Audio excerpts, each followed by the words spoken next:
Another shelter in Maine is closing its doors. York County Emergency Homeless Shelter shut down today after rehousing 29 people. The nonprofit that owns the shelter says they can't make up the difference in cost, pointing out a need for state leaders and communities to take a hard look at how shelters are funded in Maine.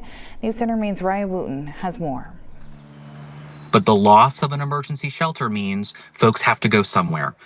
Operating at a deficit finally becomes unbearable for the nonprofit York County Shelter Program, forcing board members like Kelly DeVoe to make hard decisions about their emergency homeless shelter in Alfred. And we've reached a point where filling that gap was getting harder and harder.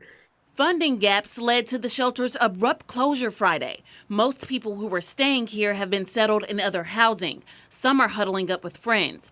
Leaders with the shelter say the closing highlights a bigger issue with how the state funds emergency shelters. The funding that emergency shelters gets is $7 a night for a bed. It costs us $102 a night in order to house a person. No matter which way you flip it, the math doesn't add up when you factor in the rising cost of food and utilities. Other programs like the nonprofit's food pantry were also in danger of closing. But the York County Commission swoops in with life jackets, committing to run and fund the resource that feeds 6,000 people every month.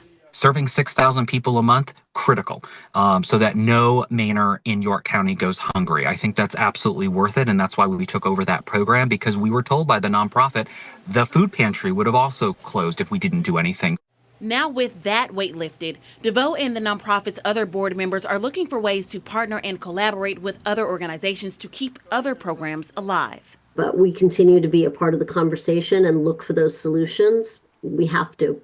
People are counting on us. DeVoe says that the closure of the emergency shelter frees up some funds to keep the nonprofit's family shelter that houses women and babies open, but funding for that shelter is also at risk. In Alfred, Raya Wooten, News Center, Maine.